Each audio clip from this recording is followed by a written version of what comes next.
नमस्कार मित्रांनो, शिवा या मालिकेच्या आजच्या भागात आपण बघूया आशू बरोबर जे घडलेलं असतं त्यामुळे घरातला प्रत्येक जण टेन्शनमध्ये असतो आणि आशूला आता इतक्या मोठ्या संकटातून काही झालं तरी बाहेर काढायचं प्रत्येकाची धडपड चालूच असते.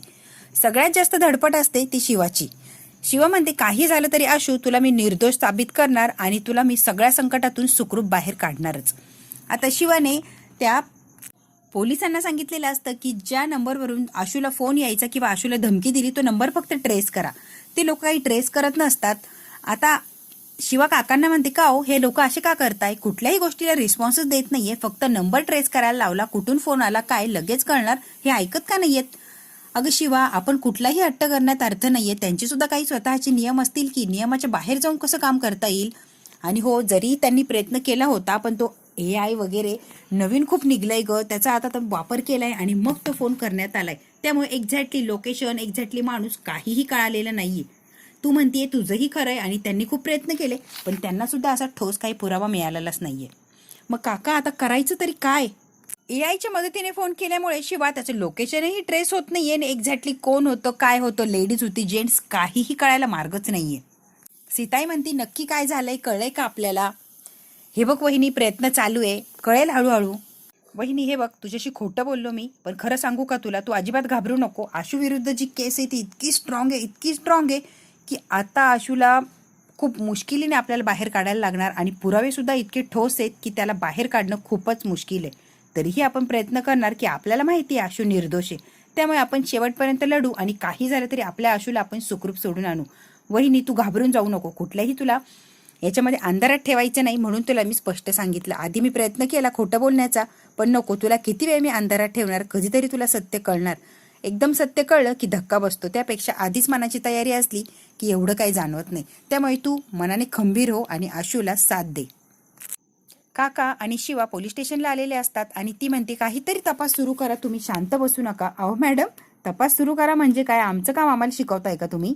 अहो त्याच्या ब्लडमध्ये अल्कोहोल सापडलं आणि त्याच्या नखामध्ये जी स्किन होती ती बरोबर अंजलीचीच होती, त्यामुळे इतका स्ट्रॉंग पुरावा आहे, आम्हाला हालचाल करायची गरजच नाहीये. कळतंय का तुम्हाला. शिवा त्या इन्स्पेक्टरला म्हणते अहो तुम्ही माझं ऐकून घ्या. आता तोही चिडतो. हे बघा मॅडम, उगाच मला काही शिकवायला जाऊ नका. तुम्हाला पुन्हा पुन्हा मी तेच सांगतोय की केस खूप स्ट्रॉंग आहे आणि पुरावे सुद्धा, त्यामुळे आशू सुटणं अशक्य आहे आणि ही केस जर कोर्टात गेली तर तो गेला म्हणजे गेला, तो सुटणं अशक्य गोष्ट आहे. आता हे फुल अँड फायनल सांगितले. सारखं सारखं तुम्ही मला ते आणि मी तुम्हाला ते सांगण्याचा प्रयत्न करण्याची काही गरज नाहीये. कळालंय का तुम्हाला. आता हा सगळा पोलीस स्टेशनमध्ये घडलेला प्रकार काकाने सीताईला सांगितलेला असतो. सीताई म्हणते बापरे, सगळं इतकं भयानक आहे. हो वहिनी, सगळं भयानक आहे, पण आपण शेवटपर्यंत आपले प्रयत्न सोडायचे नाहीयेत. तू घाबरू नको, भाऊंशी बोलणं झालंय, सगळ्यात मोठा वकील आहे तो वकील आशूची केस घेणार आहे आणि त्याने केस घेतली म्हणजे तो जिंकणारच, त्यामुळे तू अजिबात टेन्शन घेऊ नको. भाऊंनी साथ दिली आहे ना आपल्याला, भाऊ आपल्या बाजूने म्हटल्यावर आपल्याला घाबरायचं कारणच नाही. वहिनी प्लीज रिलॅक्स राहा. रिलॅक्स राहा हा शब्द चुकीचा आहे, पण तरीही आपल्याला शांत राहणं खरंच गरजेचं आहे. शिवा म्हणते का हो, वकील करायचा, कोर्टात केस उभी करायची, हे लचंड करायचीच कशाला. आपण कोर्टात केस जायच्या आधी बाहेरच सोक्षमोक्ष लावू आणि काय तो निकाल लावून टाकू. कोर्टात केस जायची वेळ वाटच कशाला बघायची. किंवा आता चिडलेली असं जो फोन करतोय ना तो हाताला आला की बघ कसं मुंडकं कसं पिरगळते, सगळा सोक्षमोक्ष जागेवर लागणार. कोर्टात केस उभा राहायच्या आधीच मी निकाल लावते की नाही बघाच. कीर्ती म्हणते तुम्हाला आता मी जे बोलणार त्यामुळे वाईटच वाटणार, तरीही मी बोलतेच. इतक्या मोठ्या डीलची जबाबदारी आशूवर द्यायलाच नको होती, त्याच्यावर जबाबदारी दिली आणि काय संकट येऊन उभा राहिले कळतंय ना. शिवा म्हणते 1 मिनिट ताई, त्याची काहीच चूक नाही ताई, सगळं व्यवस्थित हँडल केलं आणि सगळी डील सुद्धा आता क्रॅक करायचीच होती. अगदी शेवटच्या क्षणाला सगळं काही घडून आणलंय हे.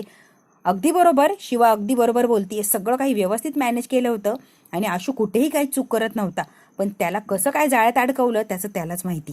सीताई म्हणते मला सुद्धा म्हटलं होता की प्रेस कॉन्फरन्समध्ये अनाऊन्स करणार आहे, पण बघ की मध्येच कोणीतरी विष कालवलं, कुणाला बघवलं नसेल का माझ्या आशूचं सुख.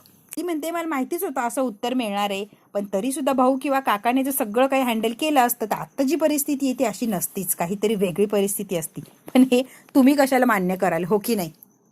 मी किंवा सुहास दोघांपैकी एकाने जर हे केलं असतं तर काय काय बोलले असते, काय काय ऐकवलं असतं.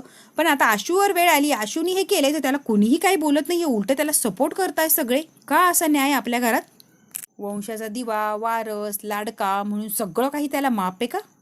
सीता आता कीर्तीवर ओरडते आणि म्हणते इथून लगेच निघायचं आणि रूममध्ये जायचं. लगेच कीर्ती रूममध्ये जायचं.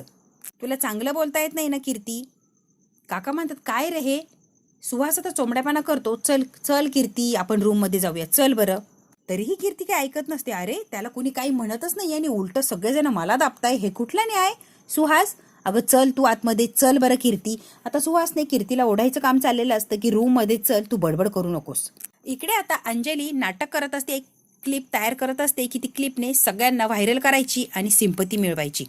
आणि समोरच्या व्यक्तीने सांगितलं तसंच बरोबर ही करत असते. मी सांगतोय तसं तसं ऐकायचं आणि समोर तसंच रेकॉर्ड झालं पाहिजे.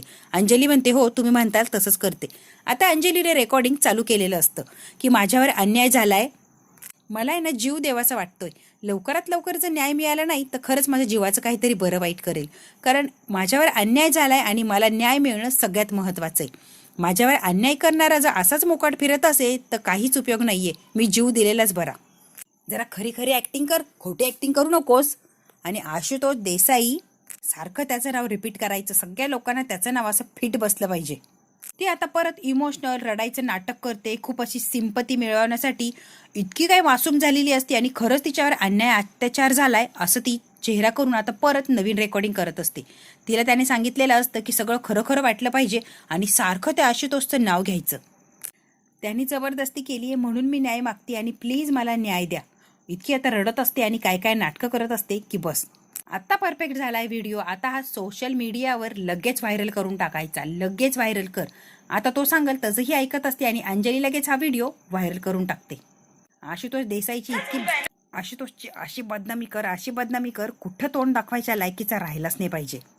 इकडे आता शिवा सगळी पाना गँग घेऊन उभी असते आणि त्यांच्या चर्चा चालू असती, काहीतरी करू आपण, काहीतरी डोकं वापरू आणि आशूला सोडवण्यासाठी काहीतरी मदत होईल का हे बघूया, काहीतरी पुरावा आपण गोळाच करू. तितक्यात एक त्याच्यातला म्हणतो अगं बघ की हे काय व्हायरल झालंय, बघ बघ. आता शिवाला ती क्लिप बघितलेली असते आणि शिवाला इतकं टेन्शन येतं की बस, अरे काय पोरगी सरळ सरळ खोटी बोलती यार. शिवा आणि आशू बसलेले असतात. आशू म्हणतो की शिवा काय ग, त्या मुलीने खरंच स्वतःचं काही बरं वाईट करून घेतलं तर किती अवघड होणार ग, आणि माझ्यावर अजून एक आरोप लागणार, बरोबर आहे का ग. आशू असं काही होणार नाहीये, निगेटिव्ह विचार का करतोयस तू. काही एक संपलेलं नाहीये आशू, आणि ती 100% स्वतःच्या जीवाचं काही बरं वाईट करणार नाही, मी तुला गॅरंटी देते. म्हणजे शिवा अरे तिला जर बरं वाईट करायचं असतं तर तिने असं व्हिडिओ टाकून अमकं करून सगळ्यांना सांगून मग बरं वाईट केलं नसतं ना जीवाचं. ज्याला करायचं असतं तो गुपचूप करतो, असं सगळं मीडियाला दाखवून थोडी करतो. त्यावरून कळते की ती फक्त हे प्रेशर टाकण्यासाठी करतीये, एक दबाव बनवायचा म्हणजे सिंपतीही मिळणार आणि आपण पटकन धावपळ करून काहीतरी चुकीचं पाऊल उचलू. आणि तिलाही तेच हवंय, पटकन तिला न्याय मिळावा किंवा तिने जे चोरी काय खोटं वागली आहे ते समोर येऊ नये म्हणून ती लपण्याचा प्रयत्न करते. ती जीवाचं काही एक बरं वाईट करणार नाही. आशू तू टेन्शन घेऊ नको बरं. शिवा ती असं का करतीये, तिचा माझा संबंध तरी काय, आणि मी चुकलं कुठं आणि मी केलं तरी काय की इतका घाणेरडा आरोप लावलाय आणि सगळं माझ्या विरोधात करतीये. शिवा म्हणते आशू तुझं काही एक चुकलेलं नाहीये रे. शिवा आता आशूला प्रेमाने सांगते आणि खूप समजून घेऊन समजुतीने तिला समजून सांगण्याचा प्रयत्न करते. आशू प्लीज छोट्यातली छोटी गोष्ट, त्या रात्री काय झालंय ना थोडा तरी क्ल्यू आठवण्याचा प्रयत्न कर ना. एखादी गोष्ट जरी तुला आठवली किंवा काही लक्षात आलं ती आपल्यासाठी खूप काही मोठा क्लू होऊ शकते. त्यामुळे प्लीज काहीतरी आठवण्याचा प्रयत्न कर ना, एवढीशी गोष्ट तरी प्लीज आशू. शिवा त्याच्याशी असं बोलत असते की त्याला अपराधी सुद्धा वाटणार नाही आणि त्याच्या मनात काय हे शिवाला कळणार किंवा तो पटकन काहीतरी आठवून याला सांगू शकतो. याच्याने ती बरोबर प्रेमाने आणि कलाकलाने वागत असते. शिवा मी तुम्हाला सांगितलंय ना तेवढंच आठवतंय, जास्तीचं काहीच आठवत नाहीये. हे बघ मी तिथे झोपलो होतो, पडलो होतो का बेशुद्ध होतो, काही मला आठवत नाहीये. की गाढ झोप लागली होती, काही सुद्धा आठवत नाहीये. शिवा मी खूप डोक्याला असं हे करतोय पण एक शब्द सुद्धा आठवायला तयार नाहीये मला. तू काही प्यायला होता का, काही खाल्लं होतं का. अगं विस्की प्यायलं होतो आणि अधूनमधून तर मी विस्की पितोच की, त्याच्याने मला त्रास होणार किंवा गुंगी येणार किंवा झोप लागणार असा प्रकार तर आजपर्यंत कधी झाला नाही. पहिल्यांदाच झालंय. ऑटोमॅटिक माझे डोळे झाकायचे ग, त्याने चढतेच किंवा काही त्रास होतो असं कधी आजपर्यंत झालं नाही. आणि हो त्या दिवशी अख्खी वाईनची बाटली प्यायलं होतं आपण, तू तर होतीस ना, मग काही झोपलोच कमी, मला चढलीच होती का, असं काही विचित्र. अगं नाही ग, हे पहिल्यांदाच होतंय शिवा माझ्यासोबत, पण कसं काय मला हेच कळत नाहीये. मग आशू आपल्याला हेच शोधण्याचा प्रयत्न करायचा आहे ना. थोडं तरी आठव, तुझ्या ग्लासमध्ये काही टाकलं होतं का किंवा तुला वाटतं का मला काही पाजलंय, कशावरून तरी तुला एवढी झोप लागली आहे बाबा. नुसतं वाईनने किंवा विस्कीने असं होणारच नाहीये. हो शिवा मीही तेच सांगण्याचा प्रयत्न करतोय ना तुला. अरे मग आशू मीही तेच तुला किती वेळा समजून सांगते, काहीतरी छोटी तरी गोष्ट आठव म्हणजे आपल्याला तो क्लू मिळेल रे. आता आशू आठवायचा प्रयत्न केला की त्याला इतकं वाईट वाटतं आणि स्वतःलाच तो असं काहीतरी विचित्र फील करत असतो, कारण त्याने गुन्हा केलेला नाहीये तरी त्याला गुन्हेगार असं स्वतःला वाटत असतं. ठीक आहे आशू, तू जास्त ट्रेस घेऊ नको, प्लीज प्लीज प्लीज. तुला सहज आठवेल ना तेवढंच आठवण्याचा प्रयत्न कर. इकडे आता सीताई शिवा मोर्चा आणलेला असतो बायकांनी आणि त्या मुलीला न्याय मिळायलाच पाहिजे. तुम्ही आई आहे, बहीण असेल घरात, बायको आहे, एवढे सगळे नाते माहिती असताना त्या मुलीवर अन्याय केलाय. तुमच्या मुलीला जरासुद्धा लाज वाटली नाही का? इतकं काय काय त्या बायका बोलत असतात. खूप साऱ्या बायका आलेल्या असतात. सीताई आणि शिवा दोघी जरी त्यांच्याशी बोलायला असतात आणि त्या किती बोलणार, त्या इतक्या बायका असतात, प्रत्येकीचे वेगवेगळे प्रश्न असतात, प्रत्येकीने वेगवेगळे आरोप केलेले असतात. सीताई शांत असते. शिवा म्हणते झालं का, प्रत्येकीचं बोलून झालं का, अजून कोणाला काही बोलायचं आहे का? आणि हे बघा, बोलायचं असेल तर बोलून घ्या. हा, तुम्ही जे बोलला ते बोलून झाल्यावर समाधान वाटलं का, नसन समाधान झालं तर अजून बोला. तुम्हाला समाधान वाटणं महत्वाचं आहे. आता मी बोलते, तुमचं झालं असेल तर. ही आशुतोषची आई आहे आणि मी त्याची बायको आहे. आत्तापर्यंत कधीही गैरवर्तन केलेलं नाहीये, ना बाहेर, ना घरात, ना कॉलेजमध्ये, ना ऑफिसमध्ये. कुठेच आशूने असं काही वागलेलं नाहीये की त्याला कुणीतरी येऊन बोट दाखवावं की हो हाच तो आशुतोष देसाई, त्याने माझ्याबरोबर सुद्धा असं असं केलं होतं. असं एकही व्यक्ती सापडणार नाहीये. इतका व्यवस्थित आहे. माझा नवरा आहे म्हणून कौतुक करत नाही, पण खरंच इतका इतका व्यवस्थित आहे तो की बस. सीताई म्हणते, आई म्हणून तरी माझ्यावर विश्वास ठेवा. माझ्या मुलावर मी काय संस्कार केले हे मलाच माहिती ना, आणि माझ्या संस्कारात वाढणारा मुलगा कधीही असं करणार नाही हे ठामपणे 100% मी सांगू शकते. चांगलंच अद्दल घडवलेली असते. त्या बायकांना नको नको ते आरोप केलेले असतात.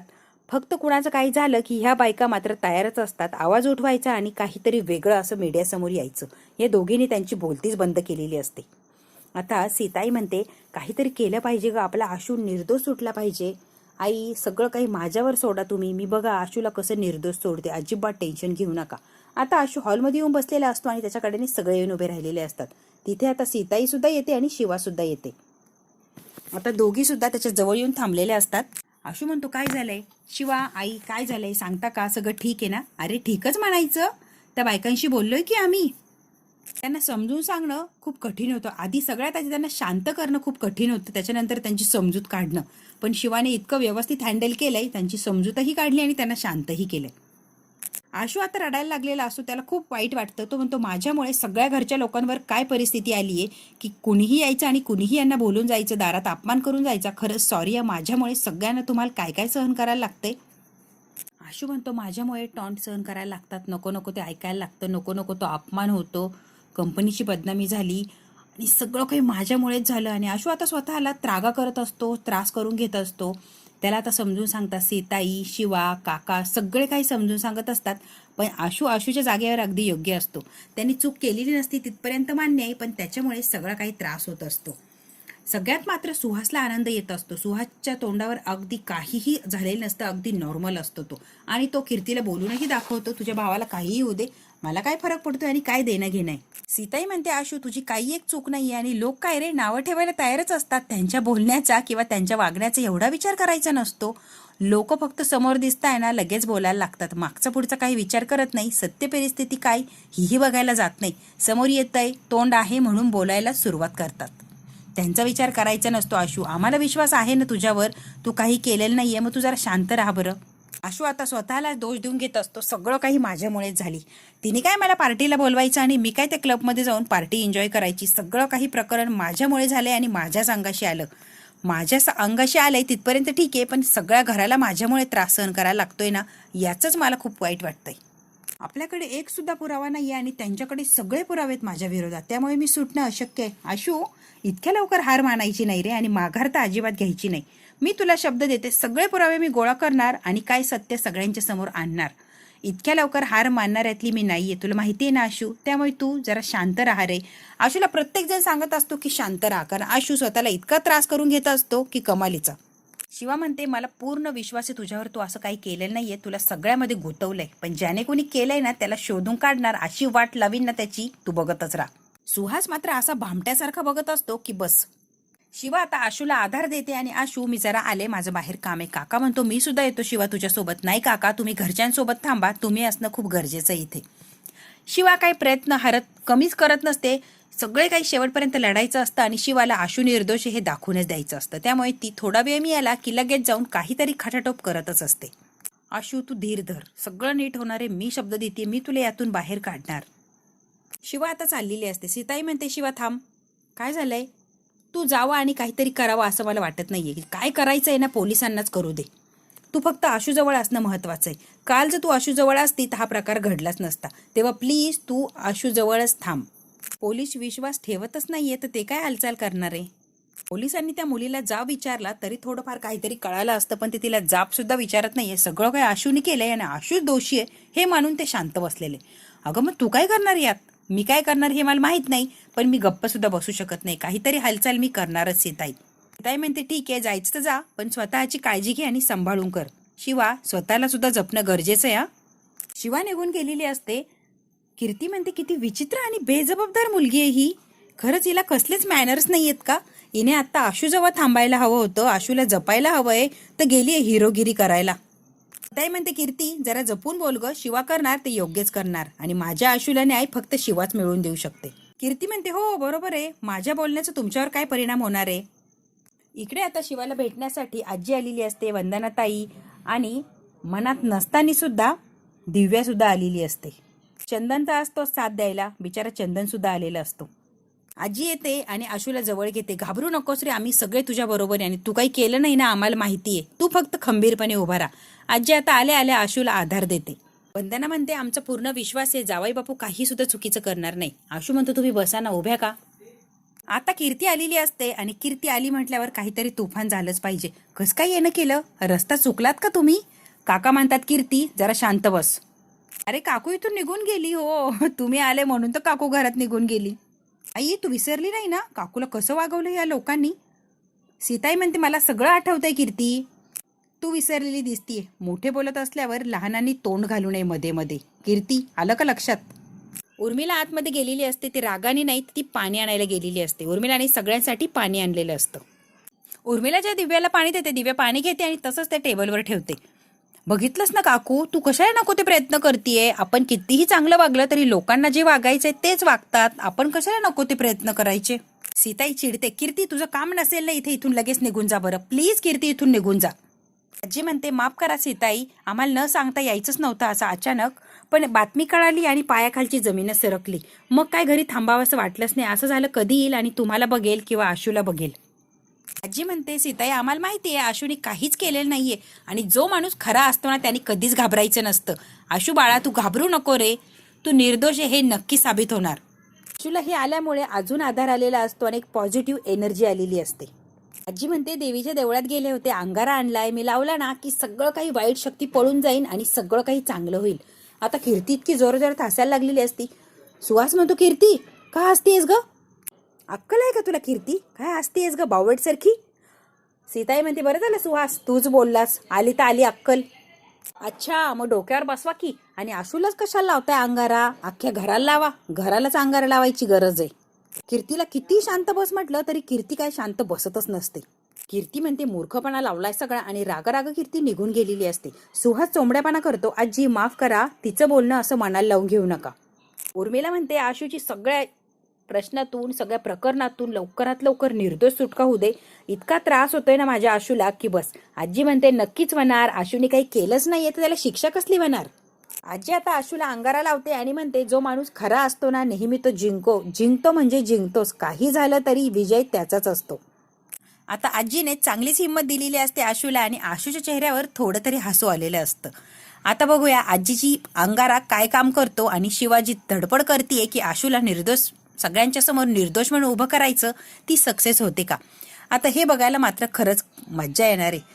आपणही आशूसाठी प्रयत्न करू की आशू निर्दोष लवकरात लवकर सुटावा. मित्रांनो, हा भाग इथेच संपतो. व्हिडिओ आवडल्यास लाईक, शेअर, सबस्क्राईब नक्की करा. धन्यवाद.